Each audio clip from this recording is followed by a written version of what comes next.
Assalamualaikum warahmatullahi wabarakatuh. Kami dari kelompok 61 mata kuliah tugas rekayasa lalu lintas. Perkenalkan, kami anggota kelompok. Saya Ferdiansyah Surya Dinata dengan NIM D1021036. Saya Alia Reihana Dianti dengan NIM D100240049. Saya Kalista Rukayana Sari dengan NIM D100240046. Saya Novita Fitriana Dewi dengan NIM D100240217. Dalam kesempatan kali ini, kami akan menjelaskan tentang traffic counting di ruas jalan, hambatan samping, traffic counting di simpang, dan travel time. Survei lalu lintas merupakan tahapan penting dalam rekayasa lalu lintas. Tujuan survei ini adalah untuk memperoleh data lapangan yang digunakan dalam analisis kapasitas dan kinerja ruas jalan maupun simpang.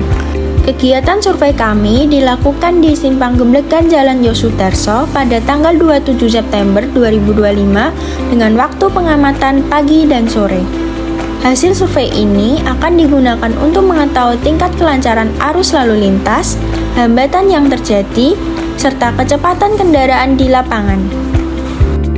Survei geometrik dilakukan untuk mengumpulkan data mengenai bentuk fisik dan kondisi lingkungan jalan. Data yang diambil meliputi lebar lajur, lebar bahu jalan, lebar trotoar, median, panjang ruas, dan kemiringan jalan baik melintang maupun memanjang. Selain itu, kami juga mengamati tipe lingkungan di sekitar lokasi, apakah berupa area permukiman komersial atau perkantoran.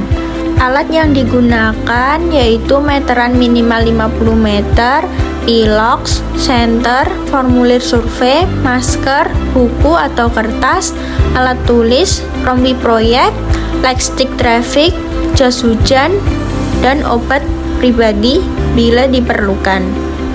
Hasil dari survei geometrik digunakan sebagai dasar untuk menentukan klasifikasi jalan serta menjadi data pendukung dalam analisis kapasitas dan hambatan samping. Survei traffic counting ruas jalan bertujuan untuk menghitung jumlah kendaraan yang melewati suatu ruas jalan pada periode waktu tertentu. Kegiatan dilakukan dengan mencatat volume kendaraan tiap jenis seperti sepeda motor, mobil pribadi, bus, dan truk pada interval waktu 5 atau 15 menit. Alat yang digunakan meliputi stopwatch, formulir survei, dan alat tulis. Data hasil pencatatan dikonversi menjadi satuan mobil penumpang atau SNP untuk setiap jenis kendaraan. Kemudian dianalisis untuk menentukan nilai flow rate, peak hour, peak flow rate, peak hour factor, serta headway kendaraan. Survei ini membantu dalam mengetahui kepadatan dan karakteristik arus lalu lintas di ruas jalan yang diamati. Survei hambatan samping dilakukan untuk mengetahui seberapa besar aktivitas di sekitar jalan yang mempengaruhi kelancaran lalu lintas. Jenis kegiatan yang diamati meliputi kendaraan keluar masuk area parkir, angkutan umum yang berhenti untuk menaikkan atau menurunkan penumpang, menyeberang jalan, pedagang kaki lima, dan kendaraan lambat. Data dicatat setiap interval waktu tertentu sepanjang 100 hingga 200 meter ruas pengamatan. Setiap kejadian memiliki bobot tertentu berdasarkan jenis hambatan. Frekuensi kejadian dikalikan dengan bobotnya untuk mendapatkan nilai total hambatan. Kemudian ditentukan kelas hambatan sampingnya, rendah, sedang, atau tinggi. Hasil survei ini berguna untuk analisis kapasitas dan tingkat pelayanan jalan menurut PKJI 2023. Survei traffic counting simpang dilakukan untuk mencatat volume kendaraan pada setiap arah pergerakan di persimpangan. Setiap pendekat memiliki 3 jenis pergerakan utama, belok kiri, lurus, dan belok kanan. Superior ditempatkan di tempat pendekat untuk mencatat jumlah kendaraan tiap jenis pada interval waktu 5 atau 15 menit. Data volume kendaraan dikonversi menjadi satuan mobil penumpang per jam, lalu dihitung nilai peak hour simpang, peak volume, dan distribusi arus tiap pendekat. Data ini digunakan untuk menganalisis kapasitas, pembagian waktu sinyal, serta kinerja simpang bersinyal berdasarkan pedoman PKJI.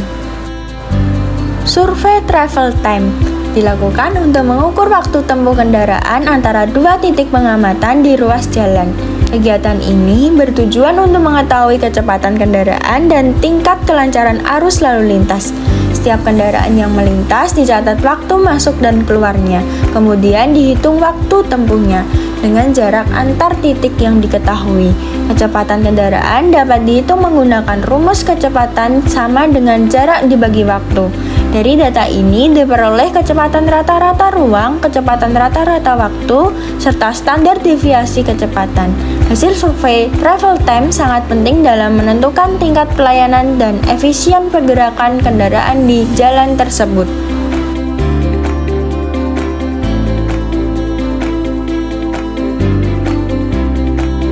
Demikian video pelaksanaan survei tugas rekayasa lalu lintas kami. Sekian dan terima kasih.